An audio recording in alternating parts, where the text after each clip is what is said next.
मित्रांनो नमस्कार. आज आपण हा 8632 व्हरायटी आहे आणि याला बरोबर आज 85 दिवस कंप्लीट झालेले आहेत आणि 85 दिवसानंतर आपण याची आता बाळभरणी करत आहोत. तर या बाळभरणी करण्यापूर्वी आपण याला एक डोस खताचा सुद्धा दिलेला आहे आणि आपण आता सध्या याची भरणी करून घेतोय. तर ती कशा पद्धतीने भरणी होते तुम्हाला मी दाखवण्याचा प्रयत्न करतोय. आता तुम्ही जर बघितलं तर आपण भरणीसाठी म्हणजे बाळभर करतोय त्याच्यासाठी आपण बैलांचा वापर करतोय मशीनच्या ऐवजी आणि इथं जर तुम्ही पाहिलं तर खूप जास्त सुद्धा माती लागत नाही आणि कमी सुद्धा नाही म्हणजे अगदी करेक्ट प्रमाणात माती लागण्याचं काम आता हेतू होत आहे.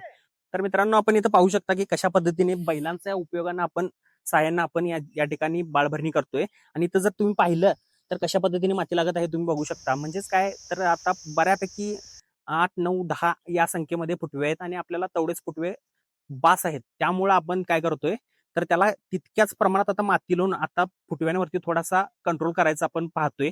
कारण की यानं काय होणार आहे तर फुटव्यांवरती आताच नियंत्रण व्यवस्थित पद्धतीने होणार आहे. त्यामुळे आपल्याला जास्त विरळणे पुढे जाऊन आपल्याला करावी लागणार नाही आहे.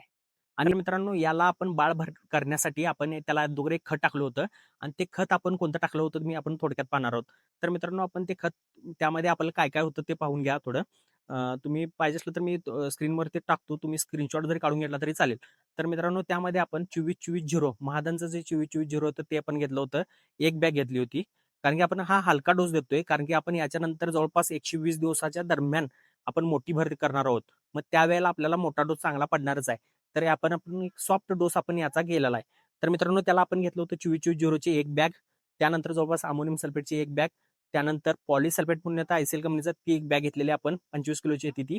आणि त्यानंतर जवळपास पोटॅश मोरेट पोटॅश म्हणजे एमओपी तिची सुद्धा आपण एक बॅग घेतलेली आहे. मग अशा पद्धतीने आपण एक हलका डोस आपण याला दिलेला आहे.